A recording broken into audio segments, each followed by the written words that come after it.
Oh my gosh, I can't believe I get to say this finally. Fall is here. Well, for me, it's the start of my tour.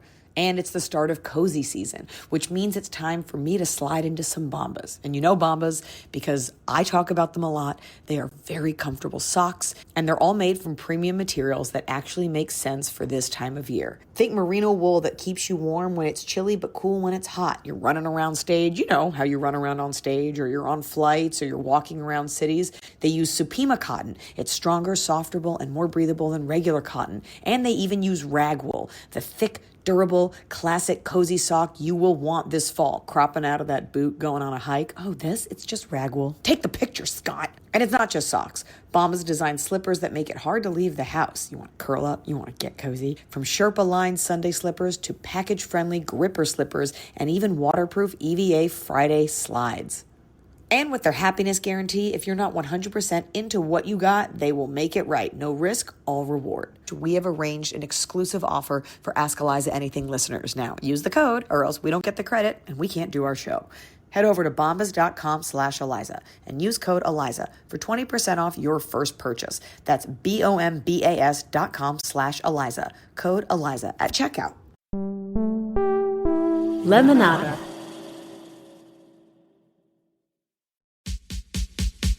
Ask me, ask Iliza anything. It's time to ask. Ask me all your questions. Leave them in the Instagram comment section.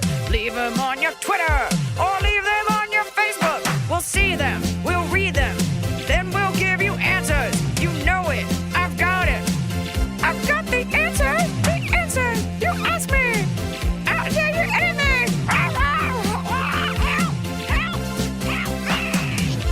Okay, so if you're hearing this on the 17th, that means that I will be in Romania. So if you have any recommendations for Romania or Greece, I've gotten a couple of recommendations for the other countries, but I will have already been in those. And of course, I'm going to go to your museums, take a trip out of town or something. It is wild to go to a country that you have almost no context for. Yeah, except for Dracula. Yeah. And so apparently you can like go to the castle and have like a mid dinner like in the courtyard. And I'm like, I'm not doing that.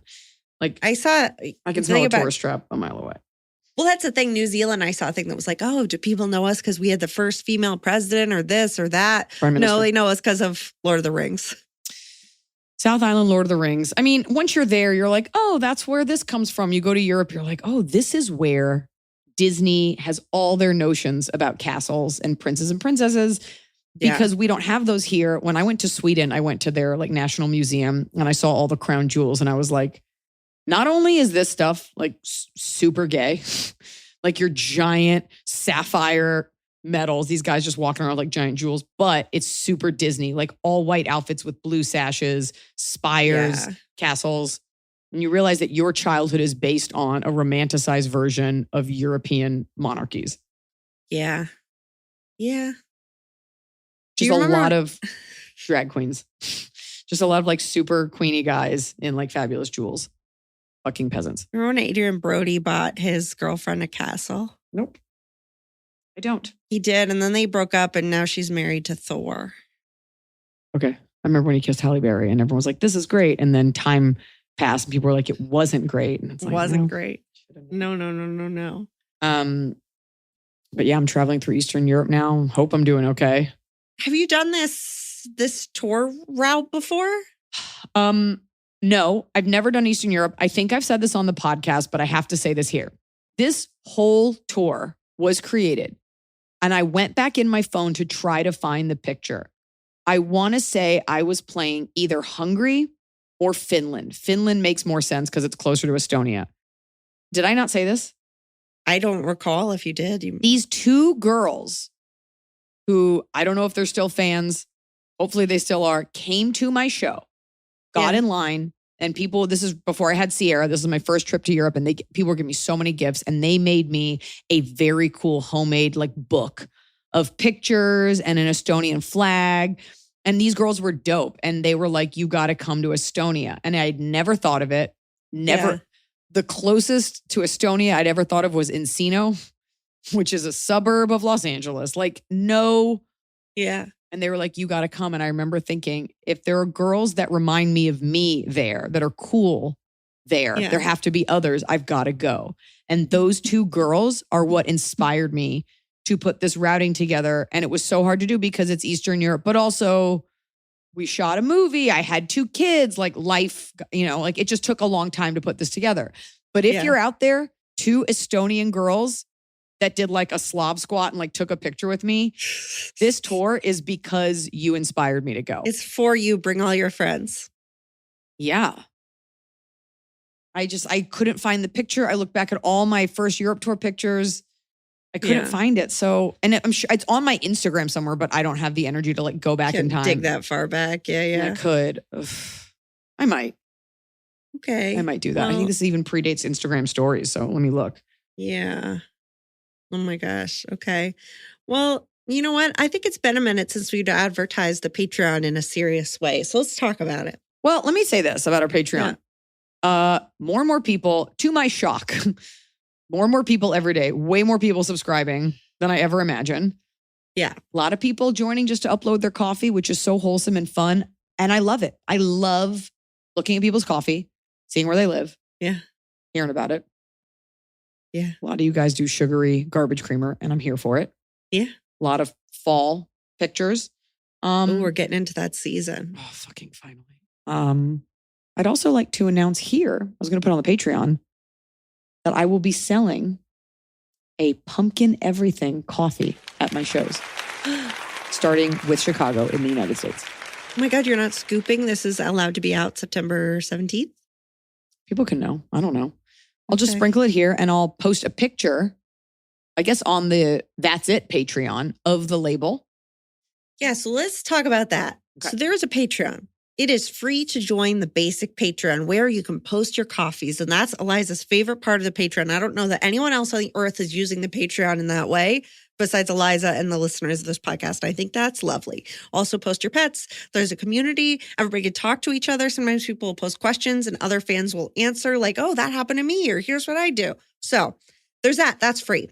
There's also a $5 tier of the Patreon where you get video episodes a little early. Just and then $5. You also get just $5. Just $5. And then you get a bonus, like 10-ish, usually a little longer minute episode every Friday. You get a bonus bite. Bonus bite. Which is the way I sell my daughter on taking an extra bite of her food. I say bonus bite, and I got it from my Pilates instructor who would say bonus set. So now so we're trying to trick you all, but we're Tom Sawyering our way into your hearts.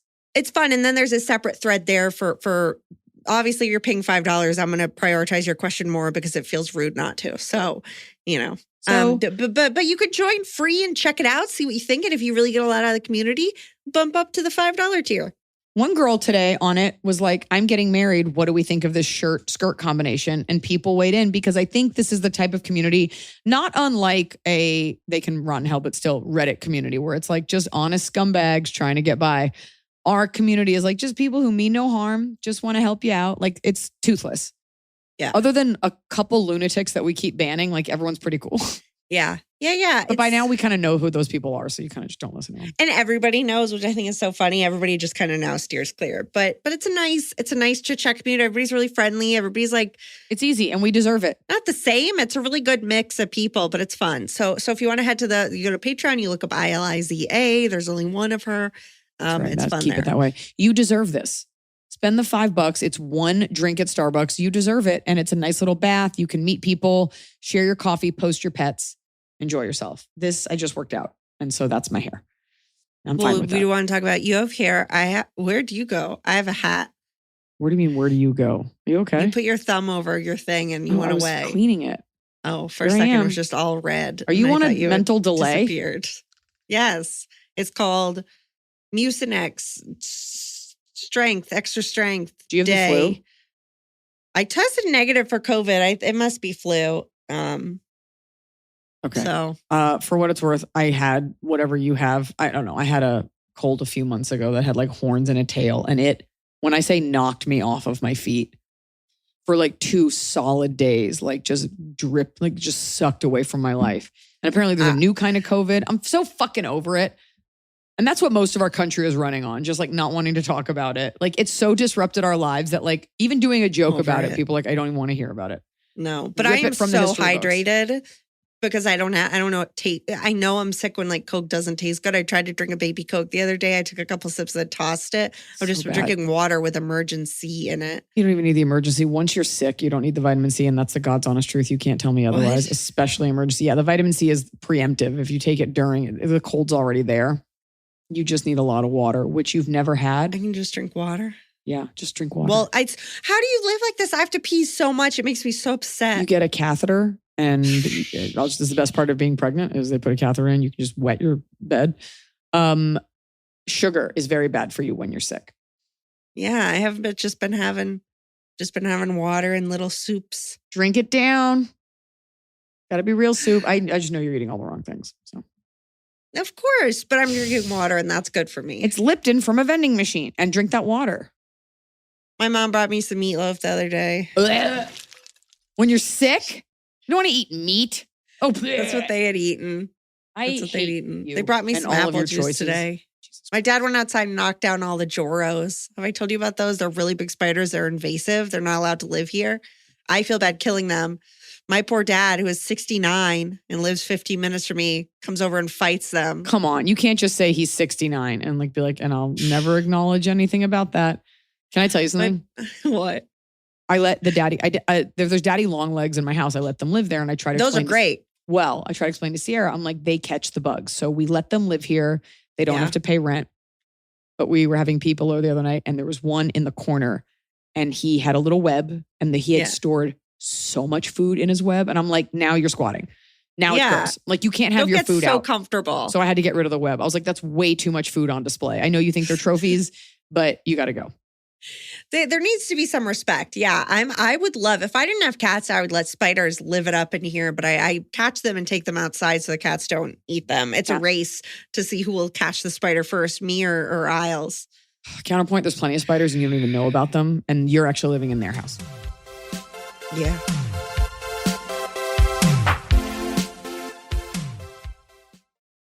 At JLab, they believe in amplifying every version of you through superior audio technology, innovative design, and unbeatable value. JLab's diverse range of headphones and earbuds are engineered to deliver exceptional sound quality, catering to your unique lifestyle and musical preferences. Whether you're a discerning low music lover like me, a fitness enthusiast, also like me, JLab's cutting-edge audio performance ensures your playlist sounds just as the artist intended. And as you want it. From crystal clear highs to rich deep bass so you can experience my voice. They have fine-tuned their products to match your every mood and moment.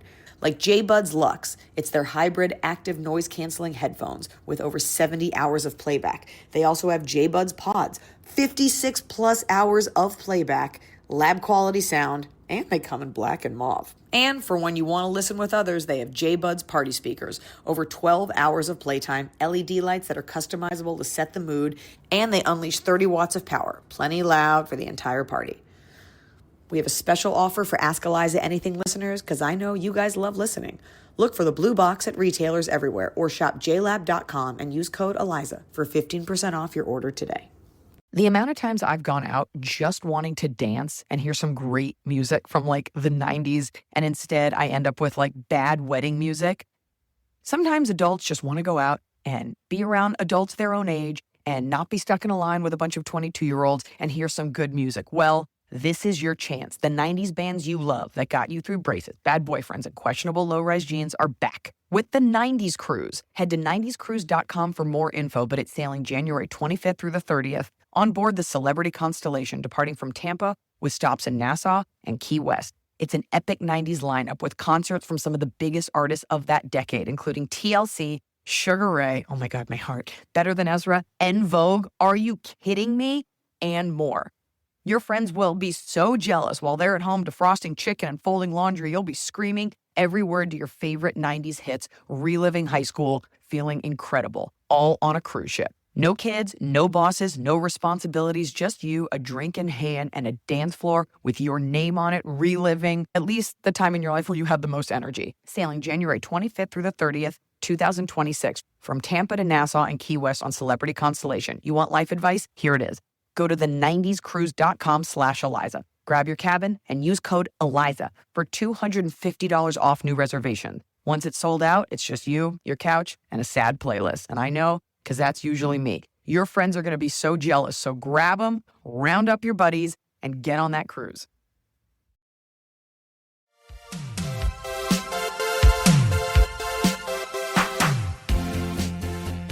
All right, let's move on. Okay. Let's see. You know what? We'll do a question from Patreon. Somebody reached out and said, me and my other half want to start doing cheap dates again. Kind of like back to the basics, like when you get excited to go to Subway and go for a walk after high school with your crush. Oh, okay. When your brain isn't formed and you have no money. Got it. Okay.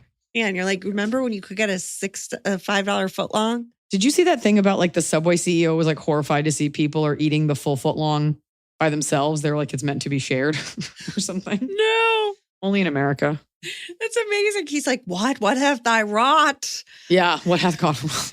Like when Einstein's like, oh no, atomic bombs. Oh no, full foot long Subway for $5. It's also not a full foot. It's not a full foot. No, it's not. It's like 8 inches. Typical man. With that being said, any suggestions for stuff that also gets us out of the house? Why do people ask me this? Because you seem fun. You seem like you do things. You go out and about and you do little activities. I am fun. Yeah. And you do like, you spend a lot of your time. You go to new cities. You look for things to visit. I do. You don't just spend money. And you're not like, I'm going to the Bugatti store in every state. You know, you're like looking for little experiences. So do you have advice on how to find those little curated experiences in your own town? No. And I'll tell you, where do they live? I don't know. I'm not going to tell you they want to be anonymous. I mean, I'm not an experienced person. Like anytime I see like a walking tour, I'm like, is there food? Like, oh, it's a hike to the top of a thing. And then what? There needs to be a treat. Yeah. Gotta be a treat. If you're doing a walking tour, neat. Was there a hot cider? What's going on? Even botanical gardens, I'm like snore. But I think that Noah is really big on like packing a picnic for stuff. And I love that. You should pack a delicious little picnic. You can go, it doesn't have to be a nice store, but get some like cute crackers and cheese and go on a hike. When we were pregnant, we would pick a new hike every day. We're also both artists who don't have day jobs. And we had the time to just drive and go do that. But like, that's a fun thing to do. I know hiking sounds awful to people, but like that's a hike to a destination versus just like to the other side of the park. You're onto something with the picnic because I think there's something very luxurious about a charcuterie board, but you don't just eat it. You know what I mean? You only get it on special occasions at other people's houses. You don't make it for you. So if you do a picnic with like a little spread, that's very fun. I always think about the woman who made a Instagram reel and she made her own micro charcuterie for the airplane. She was like sitting in coach. You can't bring on your own alcohol, but like what if you did? And it's like a little piece of cheese, a little snack box. I think that's cute. Bring your own drink somewhere. Like, you know what is lowest on police's priority list is like catching 2 people for like having like a nice sip of vodka in a public place.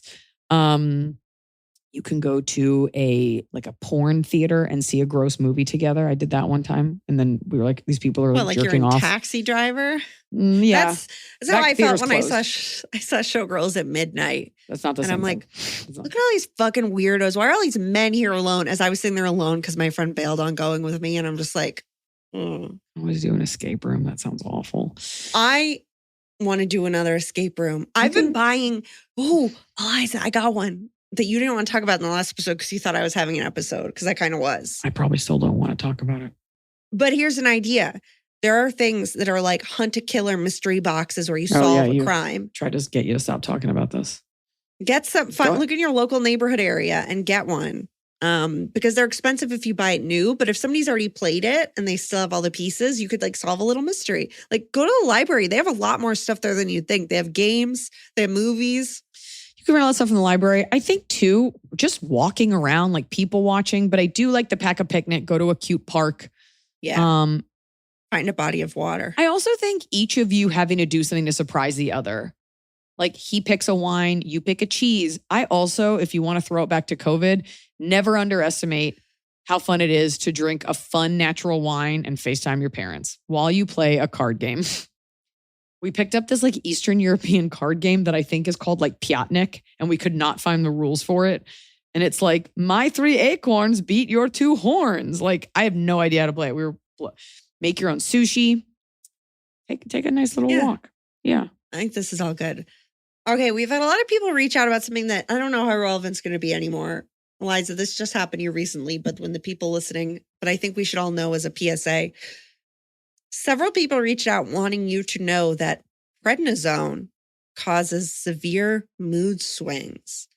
So any wave of sadness you may have faced while on a steroid from being sick, very likely, at least 3 people said, thank you. When I give someone a steroid, I warn them about this. Like, this is a thing. I appreciate that. I think just being a woman causes mood swings. It tracks. It also, what I do remember from taking prednisone in general is like you get that steroid high. Yeah. Where you're just like, I'll just pull this Mack truck with my teeth. I'm firing everyone. I could do it. I feel great. I didn't get the high. Yeah. I think I just kind of felt like weird, and I definitely cried to my husband at one point for no reason. So cool. Yeah. Turns out hormones run everything and nothing's my fault. And I love that. And thank you. I'm feeling much better. I don't think my voice is 100% back. But I think I also kind of sound like this in general. So we never had that full Ariana Grande range. We'll never have it. Anyway, I appreciate that though. It was like, everybody wanted you to know.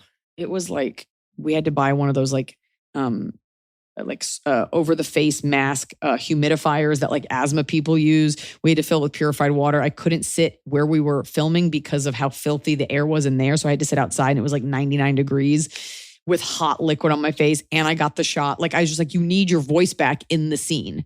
Like, you can do stand up with a weird voice, but you can't have the same day, one morning, you sound like this. And then like an hour later, you sound like this. So we got it.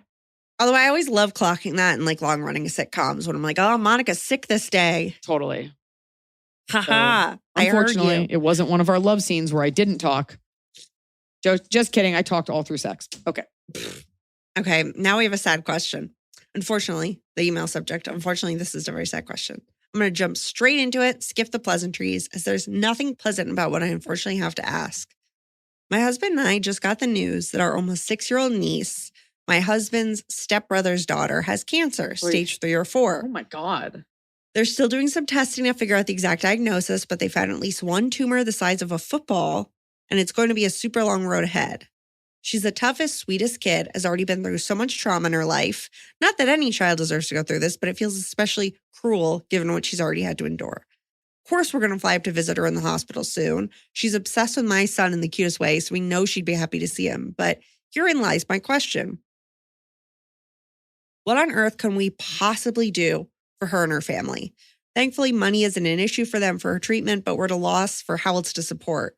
What gift could ever express how much we love her and want her to get better? Speaking of. And for my brother and sister-in-law, who are some of the world's greatest parents, I just don't know what would actually be a helpful gesture and not just a cheesy get-well-soon gift. Bringing nice food to the hospital, hiring a service to make sure their house is taken care of, plants, water, etc., while they spend their time there. Starting a pen pal correspondence as a fictional magical creature that delivers glitter-filled letters to our hospital room. Those are my current thoughts. I'd love to know yours, Anonymous. This person's already nailing it. This is a great... These parents, I love that you're like, we'll send someone to do the stuff at your house. You don't have to think about it. The food delivery is so nice, so they don't have to think about it to even just to the hospital. Ask what the kid's favorite character is, and then have that person come. Or deliver the thing or a message. Do they have a favorite celebrity? You could do, what's the thing where they get sad celebrities to say hello for like $50? What's that called? Oh, Cameo. Cameo. I think honestly, just showing up is so much more than people do. I think you're fine. And I think it's about distracting that little girl and her having, quote unquote, the best time in that hospital. You know, can you bring her favorite foods? Can you bring her? It's all of that. I love that she already loves your son and that you know that she'll be pumped to see him. Just hanging out with her. Yeah. Just you're in a hospital all day. You're probably with your parents or like, activities. Yeah. A movie, stuff like that. Yeah. Like depending on what the motor skill situation is with a little kid, like, they have all those little those little gem sticker things where you fill in the line, like just maybe you different could little decorate something. Maybe you could decorate the room. crafts. Yeah. Anything's fine. I have no experience with this, but anything's fine. I think little kids just love to be occupied, love to feel special, and they're lucky to have you. That's awful. I'm sorry. Yeah, and I think you're right there, Eliza. It's both the keeping her occupied, but you're already this question asker is already so on top of taking care of those things that around the house, taking care of like things that have to get done. That's nice. So they don't have to think about it. Yeah. You've got it under control. You're a very nice relative, but I'm sorry that that's happening. Now we'll just transition right into something else. Hi, Eliza and Emily. You got to do a better transition. What do you don't do that at the end. I don't know. It's up to you. You're the producer. Okay. I'm an avid shower listener. Only time I have to myself, I have 2 toddlers. Wait. And I'm always thinking about what I would send in to get your opinions on. I was thinking of going the serious route, but the thought of typing that email was daunting. So Well, here's a lighter one. So she's naked right now. How's it looking?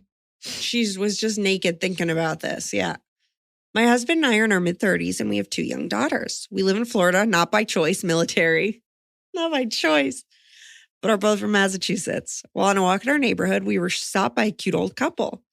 The woman was pushing her husband in a wheelchair and they commented on how cute our girls and dog, golden retriever, Hank, were. We had some small talk about how my husband was in the military and the older man was a veteran. The woman then asked us where we were from originally, and we said Massachusetts. The vibe immediately changed, and she said rudely, "Oh, so you're Yankees?" How old is she? Like, does she remember that From war? the 1800s? Yeah. Veteran of what war? In the moment, I was the Civil War. In the moment, I was a little shocked that I think I just laughed it off. My husband's initial thought was, no, we're Red Sox fans, but she's clearly not referring to baseball. Hilarious. I want to know, what do you think would be the best way to respond to that? I'm sure it'll happen again as we will be in Florida for another year. Sincerely, the North one. It's so funny because I always think that's like a very playful thing. And like somebody yesterday was like, Florida isn't the South. I'm like, it is, but it's like different. It's like a tropical South. Like it's not Georgia. But to call someone a Yankee makes it feel, you want to be like, I'm sorry, do you think this South will rise again? Like, do you think that's happening without free slavery, free labor? I wouldn't say anything because 9 times out of 10, that person is joking and it's just a weird joke. And the 1 time out of 10, they're serious. That's a crazy person. If you really want to get into it, you could be like through and through, like you can just own it. Like it's not a bad thing to be a Yankee. So why would you even get offended? It's not like she was like, oh, so you're a Jew and you're like, uh-oh. Not that that's a bad thing, but it doesn't feel barbed. It's like, yeah, I'm from the side that did the right thing. Right. It says more about that person, but it really feels like a little joke. I guess you guys really don't have Massachusetts accents either. I just would never take offense to that. I'd be like, I've literally So never. bizarre. I guess I'm not a plantation advocate. Yeah. You got me. Yeah, I moved here to support my country for my veteran husband. I think I think people need to understand that most people have terrible timing and bad delivery. Honestly, I have to deal with it all the time. People making what they think is a funny joke. And I can tell that like they actually meant well, but they're just dumb. Yeah. I would not listen, folks, as I get older, not everything warrants a snippy comeback. Most of the time someone says something and it's tone deaf and rude, but they don't mean it. But what you say back, you did mean. And then it's weird. And then it's kind of your fault. Going back to the podcast the other week where the girls was talking about, she called someone a bitch for no reason. Because the person told her to smile. Smile and she called him a bitch. Is this how you want to walk around? And I only say that because I'm dealing with that now. Like when I was in St. Louis, like the amount of times I'd be like, what is this idiot doing in front of me with his car? And then I'd be like, oh, he was waiting for someone in a wheelchair. What is this guy doing? Oh, they smiled. Like it is a lot to walk around ready for a fight. And it's a very fine line between ready for a fight versus your guard up because you have to have your wits about you and like know what's going on. But I have found a lot of pleasure recently in just going out of my way to be a little bit nicer in the face of someone who seems like an idiot and watching it get diffused. So the answer is I wouldn't have a comeback because that is an insane thing to mean if she actually was mad at you for being from the North. You need to practice your Boston accent. There's this man on TikTok or Instagram or something who always makes his very Boston wife say things in her very Boston accent. So I'll ask her questions and she'll be like, "What? Barbecue?" Like, you're just like, "What?" Like, you need to really tone it up. You can always do a Game of Thrones reference. You can say the North remembers. The North remembers. Sound like Ted Kennedy. I would say nothing. Just remember, most people mean well and are stupid. Yeah. If she goes in further, then you can strawman her and be like, "So you like slavery? Is that what this is about?" And then she'll be like, "It was my daddy's plantation." Oh my God. I don't know what to do with that. That's a crazy thing to say to someone. It's actually crazy that you think she meant it, because I know she was joking. I don't think she was joking. I think she's just a weirdo. You'd have to be so old to really go out of your way to say to a family with a golden retriever and in the military. And a veteran, like, yeah. Okay. You're a Yankee. Well, remember when Ben Affleck stopped production on Gone Girl? Gargle. He wouldn't gargle. He wouldn't wear David Fincher wanted him to wear a Yankees hat. Oh, well, they're really into that. Okay. I just sent you an animal song for us to listen to together. Animal song, your mouth is so small. Animal song, I give it my all. Squeeze your body, I give you a kiss. Animal songs, this time I won't miss. So this is a song for our Jack Russell Terrier named Emerson and our Rhodesian Ridgeback named Marla, a.k.a. Marls Barkley, about going for a walk. Song to the tune of Gilligan's Island. It's Emerson and Marla too. We're gonna go for a walk around the block. Gonna drop some logs on people's lawns so you don't poop inside. Oh, that was just the end. Okay. You know what? It's refreshing to hear a man on the podcast. I love so that. Nice to hear a man. Yeah, we don't want him pooping inside. That's so sweet. Well, there's some elegant dogs as well. But what I need to clarify is that these lovely people, they sent in their song a while ago, and it's been a while. And for that, I apologize. You know, we put a pause on animal songs, but this lovely man who sang that song, like those logs, he copied in his girlfriend or wife or the co-owner of the dog to this email. No, wife, who bonded over your stand-up and then, discovered the podcast. So I like that she was included on the email as well, like CC'd her in to make sure that everyone knew what was going on. I thought it was very sweet. That's funny. Okay, do you have any new songs for your animals that you want to share at this point in time? I'm sorry to put you on the spot. Tianfu was on the call sheet. Oh, here's a fun thing. Yeah. We have a news correspondent in our movie. And while we were shooting, he's like, "I'm so-and-so for Channel 5 News." My director was like, "You should do a station identification and say your name, because you're like a news reporter." Yeah. And so she's like, "Iliza, what's his name?" And I was like, "You have two choices. You can be Richard Veneer or Donald Soupstack." And the guy was like, "What's a Soupstack?" I'm like, "It's nothing. What's a Richard Veneer?" And so in the movie, he has a dog name, Richard Veneer. I like that he's like, "Well, that's better, I guess." I also call her Tony Fear. She's Tony Fear. And I asked Sierra, I say, "Who is Tony Fear?" And she says, Tianfu. This is too much info for her. She's not going to be able to retain math if she has to keep all these dog names in there. I quiz her all the time. Get out the flashcards of all of Tianfu's names. Who is Leonard Soupstack? Who is Tinathan Chene? And she says, Tianfu. And she rolls her eyes. I also quiz her on who's Jewish, because not everyone's Jewish. I say, "Is mommy Jewish?" She says, "Yes." And Glendy is our nanny. I say, "Is Glendy Jewish?" And she says, "No." And I say, "Is Daddy Jewish?" And she says, "Half." And I go, "Is Poppy Jewish?" And she says, "Yes." I go, "No, the answer is very." What is Tianfu? Tianfu is a Chinese dog. You can't apply your religion to the dog? No, grandma's not Jewish. I think it's important for her to know, not everyone's the same, and that's okay. Yeah. You like those people, even though they're not Jewish. It's okay. She's like, "But Myrna's Jewish." I was like, "Our Jamaican nanny, she's definitely not Jewish." No. Why does she think Myrna is? She's 3. Why does she think she has a baby named Dolia that lives in her body? She's 3. I don't know. What? She always says she has a baby named Dolia. Is that her past life? I don't know where she gets anything, and I don't ask. Most of it's from Bluey, I'll be honest. People love Bluey. People are like, you know what? Number one viewed even though show. I'm an adult, I love Bluey. It's great. I don't even have kids and I love Bluey. I'll tell you what, it's great. Not if you have to watch 4 hours of it a day.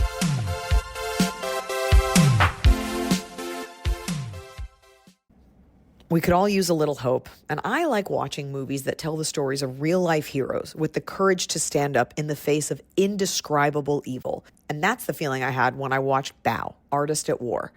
Yes, it's a Holocaust story, but it's a film about how art and love can save lives, literally and spiritually. Bao brings a different lens, part thriller, part love story, part tribute to the power of creation in the face of destruction. Joseph Bao was a prisoner in a Nazi concentration camp, forging documents to help others escape. But he was also a poet, an animator, a romantic, and his story, his love, his resilience, it's like something out of fiction, but it's real. If you connected with Schindler's List or Jojo Rabbit, films that show not just what was lost, but what was fought for, then you need to see this movie. Bao, Artist at War hit me so hard, and it's one of those rare films that stays with you. Read about Joseph's real-life journey and find showtimes near you. Bao, Artist at War opens only in theaters for a limited run beginning September 26th. Go to Baomovie, BAUmovie.com and watch the trailer. We have a lot going on, and it can be very hard to quiet your mind at night, right? You've got your to-do list, all the news, tomorrow's stuff, meetings, your family, schedules. You're already so uncomfortable in your mind, you should not be uncomfortable in your bed. Boll & Branch sheets can help you truly unwind with a softness so extraordinary, your whole body relaxes into sleep. Boll & Branch's signature sheets are made free from toxins with the finest 100% organic cotton. They're buttery soft, and they get softer with every wash, and they come with a 30-night worry-free guarantee. That's right. Boll & Branch wants you to live in these sheets, sleep in these sheets, and be out here in these sheets, experiencing them. You know that I use Boll & Branch in my houses. I've gifted Boll & Branch because I love curling up with that waffle blanket. I keep one on the couch. I keep one in our bedroom. I keep one in the kids' room in case I fall asleep there. And if your kid is headed off to college or moving into their first apartment, Boll & Branch bedding makes an incredible gift. That way you don't have to keep rebuying sheets for them. You get one pair, lasts all through college, and it only gets softer. Feel the difference an extraordinary night's sleep can make with Boll & Branch. Get 15% off plus free shipping on your first set of sheets at bollandbranch.com/Iliza. That's Boll & Branch, BOLLAND branch.com/Iliza to save 15% and unlock free shipping. Exclusions apply.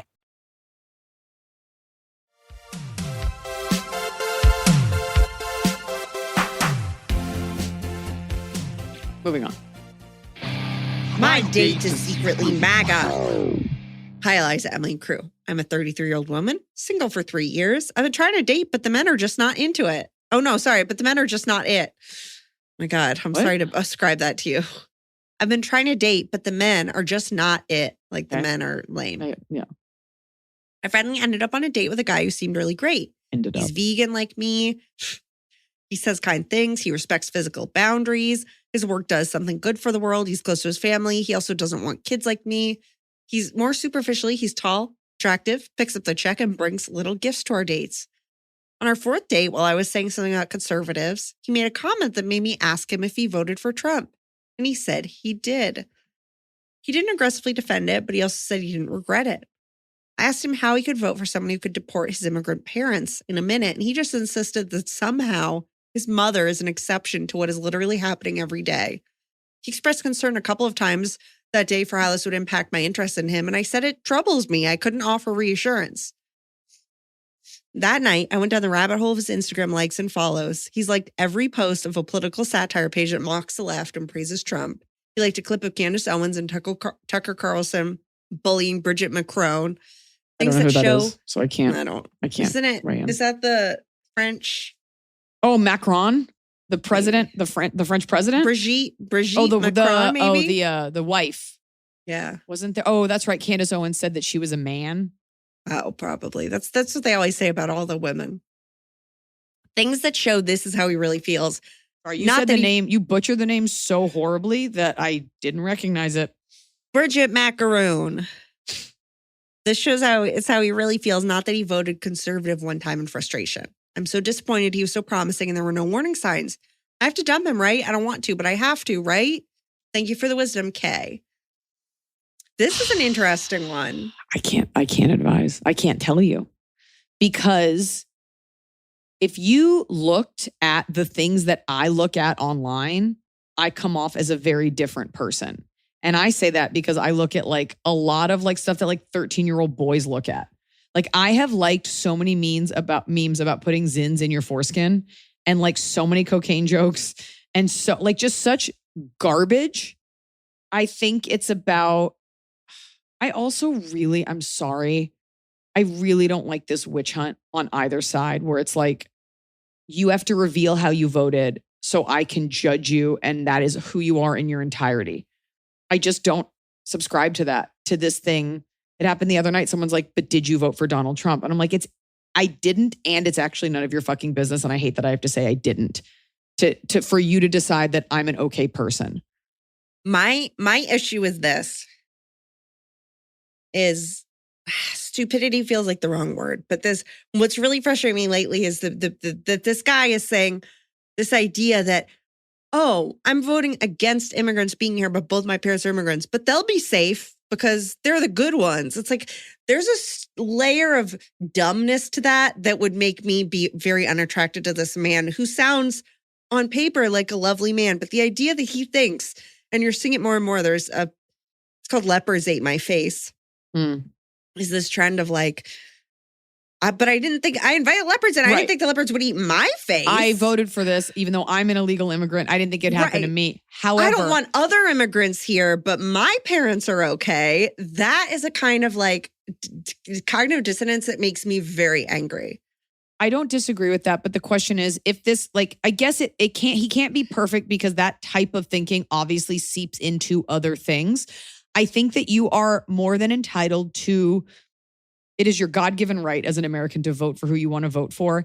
And when we have this problem in our society with holding it against someone, something that they said, and then applying it to today's rubric, you know? So like I said, I stand with Israel a year ago. And that somehow means that by today's actions of everything happening, people will be like, well, you're pro-genocide. I'm like, well, number one, never. Number two, I don't think that that's the right conversation. Number three, all I said was I'm against anti-Semitism and Israel has the right to exist. So people, they take the heightened version of the war that's happening now and they're like, see what you said a year ago? You vote for Donald Trump for your tax purposes. And I'm just saying, what's happening now, while some people saw the writing on the wall, not everybody is a political futurist and saw this. And so just this idea that we are taking things that you thought forever ago that have materialized now and acting as if you always knew everything. I just think that that's happening on both sides. And I think it's not right.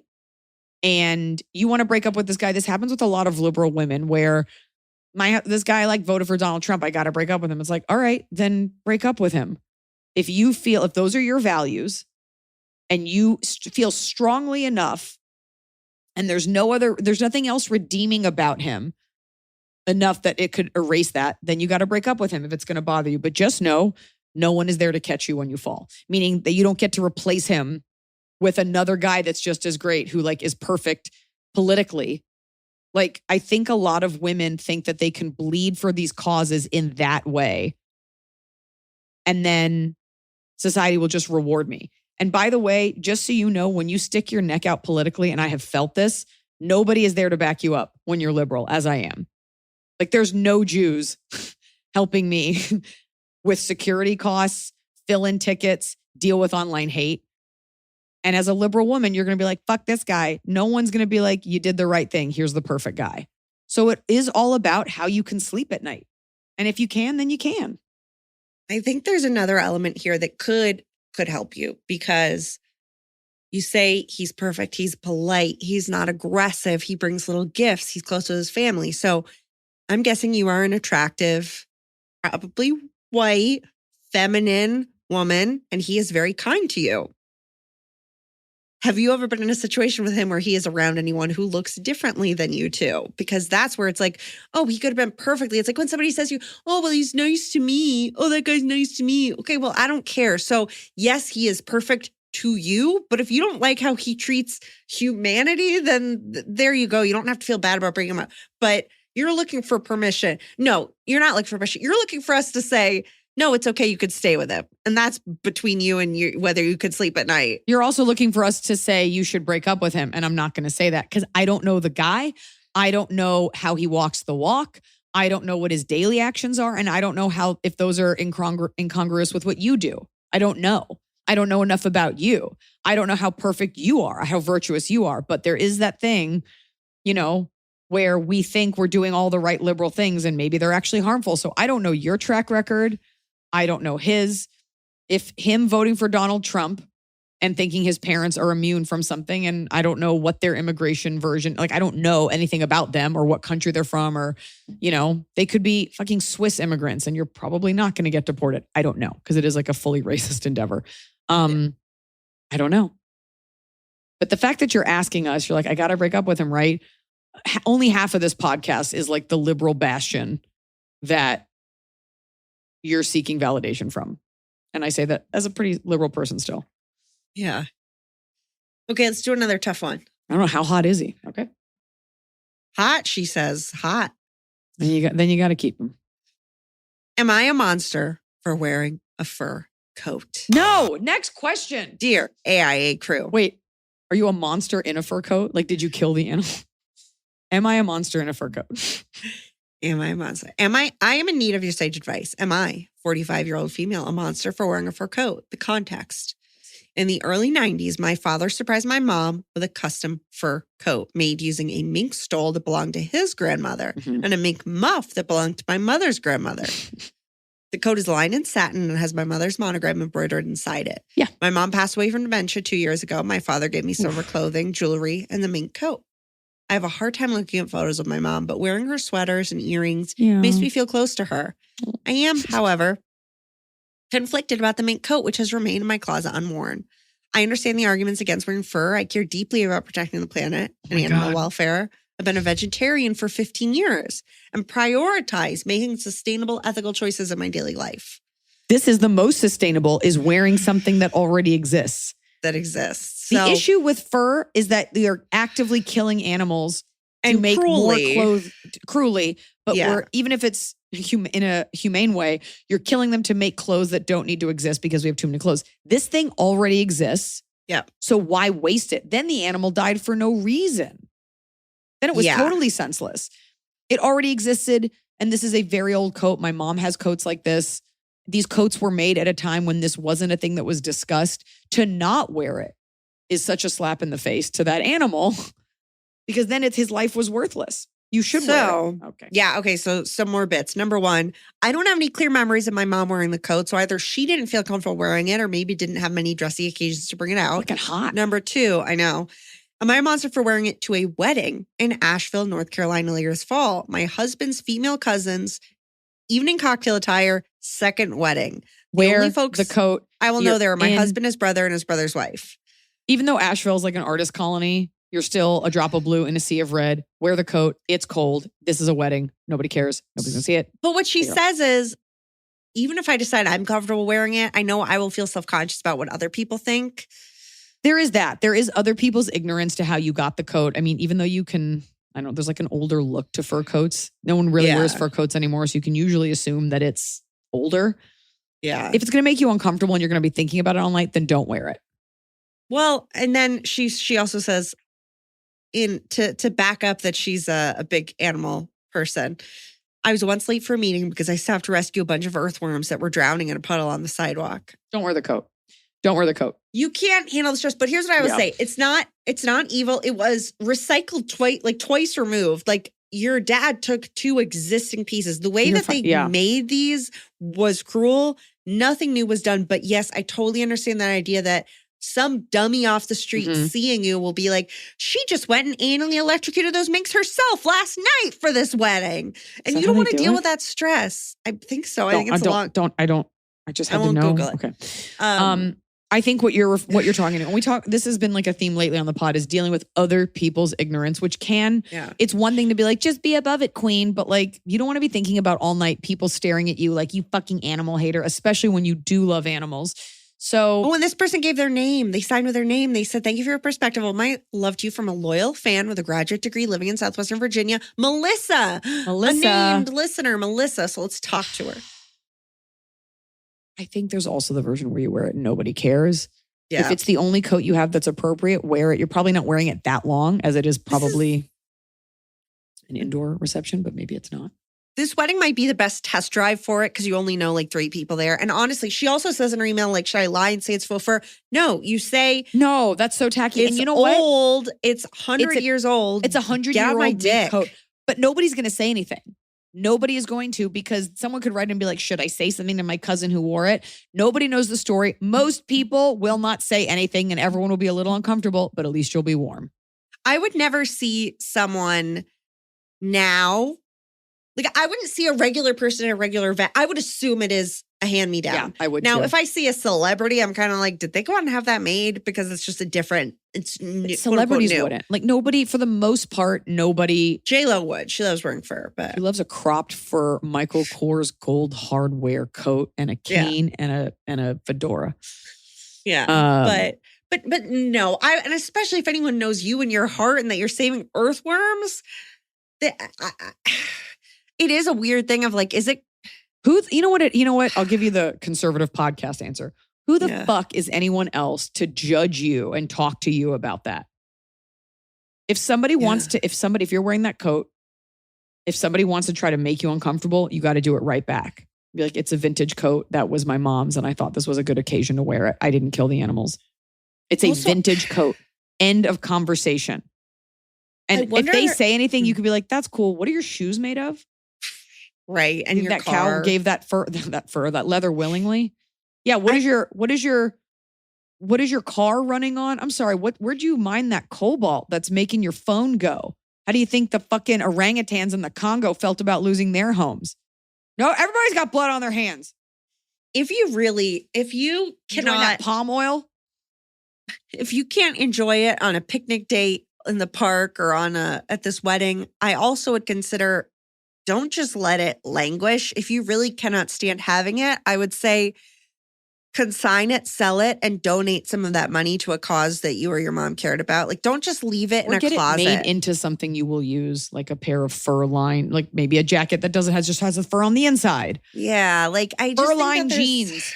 All right, you don't have any strong associations with your mom wearing this piece, but it is, I'm sure, a nice piece that your dad put thought into. So I think there are ways you can adapt it.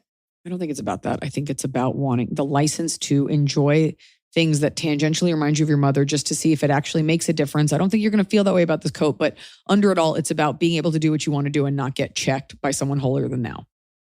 Yeah. All right. We just had an email come in. No, this is old. Whoops, I'm on a different page. Okay. It's an old email, but the title line made me laugh, but it turns out it's not funny. But it says, lukewarm feet. And I really was like, what's up with their feet? But can you guess? Cold foot. Yeah. Cold feet about getting married. Yeah, but I was really like, they have a. But he voted for Trump. And I just their feet feel weird. But you're right. So, dear Iliza, Emily, an audience of nurses. My boyfriend, 27, and I, 30, have been together for 1.5 years. We don't live together for religious reasons and will only be doing so once we're married.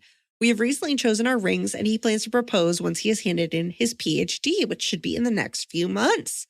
He was the one who suggested we go look at rings. We often daydream about married life and our future children and really look forward to it. There's some things that concern me, though.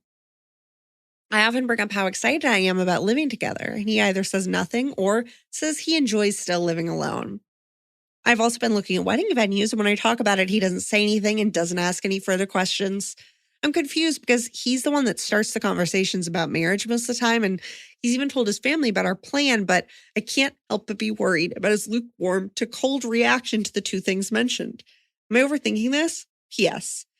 This is my comfort podcast, and I always look forward to other people's drama and random sound effects. I'm unfortunately from a country where you don't do shows, but maybe one day we'll be lucky. Please keep me anonymous. What country? What country? Antarctica? Do you have any clues? She's a name that feels northern. Folks, listen. Okay, I know that we gave you the option of being anonymous, but we at least need to know a little bit about you people because it just feels weird. It feels like I'm talking to a cardboard box. Been living in a box. I think, like a lot of questions on this podcast, this comes down to, are you able, I get that you're really religious, but like, are you able to communicate with this person that you're about to dedicate your life to? So this is not about them getting quiet, because he could be quiet because he actually like maybe wants it to be a surprise. I think if you talk about these things too much, it like takes away some of the romance, whatever. I think what you need to say to him is, in a nice way, like, I've noticed, and it could be like a control thing. I don't want to say it sounds manipulative, but it is weird that on his own terms, he brings up this stuff. But when you do, he says nothing. So without accusing him, I would very gently be like, hey, I just wanted to talk about something. I've just felt on the last few times whenever I bring, and I hope it is true. I hope it's not, for the most part, he talks about it, but like you've been sensitive the last 3 times. But, you know, it is a sensitive thing to bring up, and it's a vulnerable thing to bring up. Like when we have kids. So if you're, and you say like, the last few times I've brought up something, you've said nothing. And so I just wanted to check in with you if we're still aligned here. Like, I think you need to create the space to be like, are we on this same page? Like, we're having these conversations, we're buying the ring, but it seems like you don't want to talk about the things on my terms. And I just noticed that. Do it in a kind way that gives him the space to be like, I'm so sorry, or I just clam up, or I get nervous. Because if he's not into it, you want to know now. Because the way you're describing it, it's reading a little selfish. I'm not saying he is, but the fun is you both fantasizing about it. So if you're saying if every time you bring up something, he gets quiet, ask him. Put it to him. Ask him. I think the not having any thoughts on a wedding venue is like annoying. Like you should be doing it together, but you also haven't proposed yet. Like you can start talking about that when there's a wedding to be set. Nothing has happened yet. So it's also like, are you making too much out of this? Did you say you have the rings, or you've just gone shopping? They've gone shopping. He's going to propose after he turns in his PhD thesis. He also, now that you're like, for some reason, I thought you had the rings. He might want to just focus on it then. Like once you get proposed to, that's when you kind of start doing all the work. So you might be putting the cart before a horse a little bit. You've only looked at them.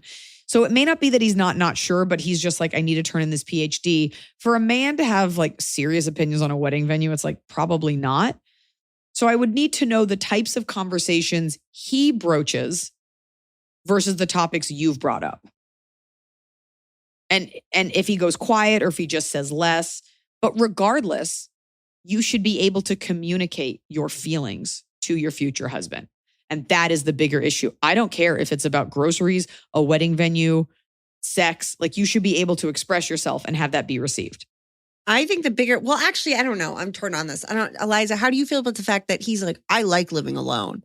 Because you're saying you're not living together until after marriage for I think you're religious reasons. Yeah. I mean, he also might like living alone, and some people do, and he's never lived with a woman. So it's all that he knows. So of course he likes it. Right. But you might be putting like it. the cart like a little bit before the horse. Yeah. And that's very normal, especially as a girl. You're like, I want to plan it. I want to do it. But like, he's not there yet. This guy's just trying to get this PhD in. But it is unfair if he brings up stuff. Yeah. Like kids. And then you're like, okay, well, I'd like to talk about if we get married, but you haven't gotten engaged yet. So it is tough. It just sounds like he's a little nervous, to be honest.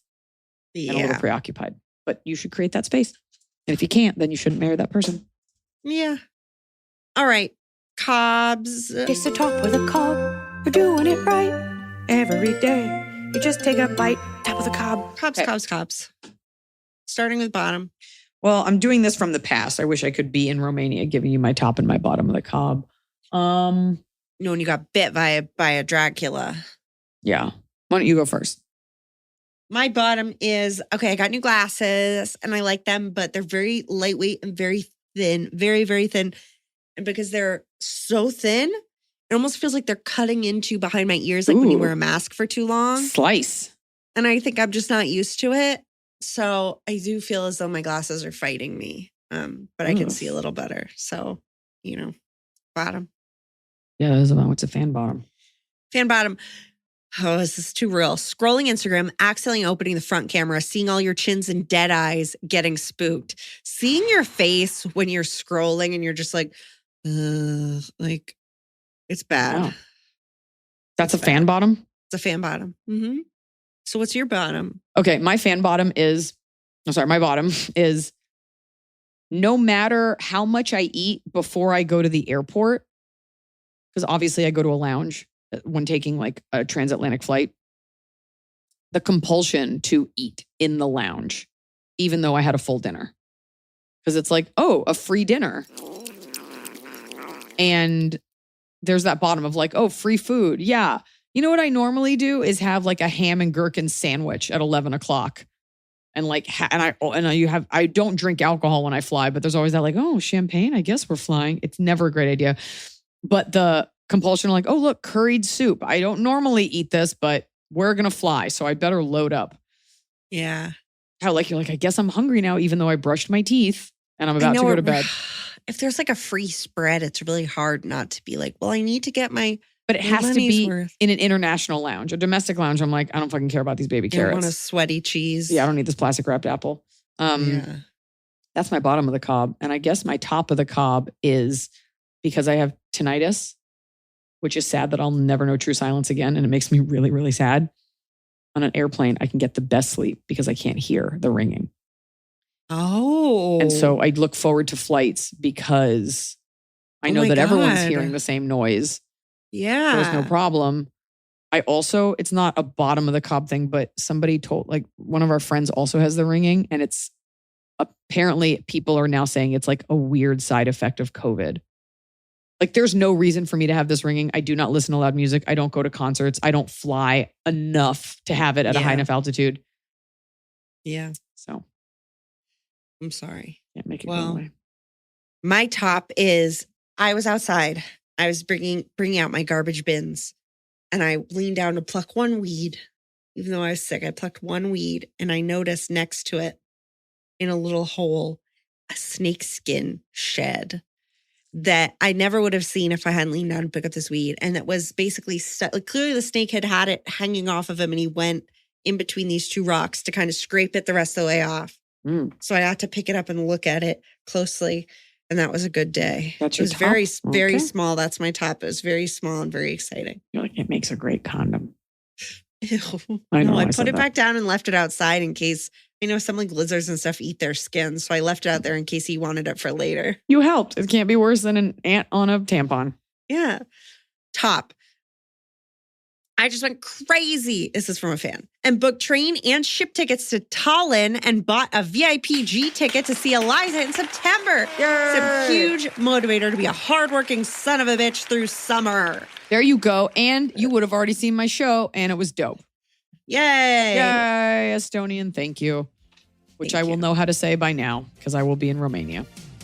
The end. Do you have anything you want to say? Yeah, I do want to say something. Tänan teid, which means thank you in Estonian. Bye-bye.